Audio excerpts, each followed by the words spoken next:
Pemirsa Pantai Kuta kembali dilanda persoalan klasik. Tumpukan sampah kiriman dari laut kembali mencemari kawasan pantai seiring masih berlangsungnya musim angin barat.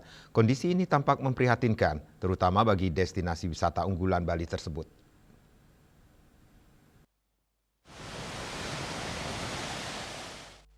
Asisten Manajer Badan Pengelola DTW Pantai Kuta, Inyoman Arya Arimbawa mengapresiasi kepedulian berbagai pihak yang turut ambil bagian dalam aksi pembersihan pantai. Mulai dari aparat TNI dan Polri, instansi terkait hingga pelajar yang terlibat langsung dalam kegiatan bersih-bersih pantai yang dilaksanakan pada Selasa pagi 3 Februari 2026. Menurutnya, fenomena sampah kiriman ini hampir selalu terjadi setiap tahun. Sampah biasanya mulai berdatangan sejak Oktober hingga Maret, bergantung pada curah hujan dan kuatnya gelombang pasang di Pantai Kuta. Meski pembersihan dilakukan secara rutin setiap hari bersama TNI, petugas kebersihan, serta melibatkan para pedagang di kawasan pantai, hasilnya kerap tidak bertahan lama.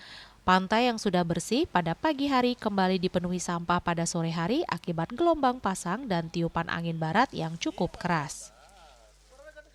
Saya sangat berterima kasih atas perhatian dari aparat TNI dan Polri, dan juga tadi ada undangan dari kepala sekolah dan instansi pemerintah lainnya yang ikut perhatian terhadap pembersihan Pantai Kuta dengan adanya musim angin barat yang membawa sampah kiriman yang terdampar di Pantai Kuta.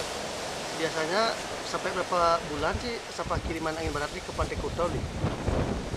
Dari tahun-tahun sebelumnya biasanya dimulai dari bulan Oktober sampai bulan Maret, tergantung dari curah hujan dan gelombang pasang yang ada di Pantai Kuta. Di setiap harinya pun kita juga selalu melakukan pembersihan bersama TNI dan petugas kebersihan, dan dari pedagang pantai juga ikut terlibat.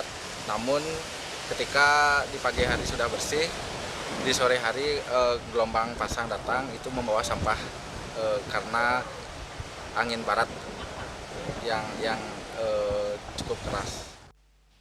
Dalam penanganan sementara, sampah kiriman ini ditimbun di 2 titik, yakni di sekitar Setre, Desa Adat Kuta, serta di perbatasan kawasan Legian dan Kuta.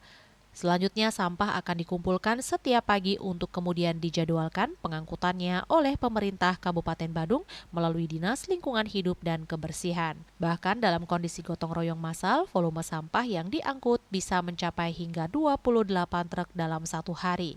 Angka ini menunjukkan betapa besarnya tantangan yang dihadapi dalam menjaga kebersihan Pantai Kuta di tengah tekanan alam yang terus berulang.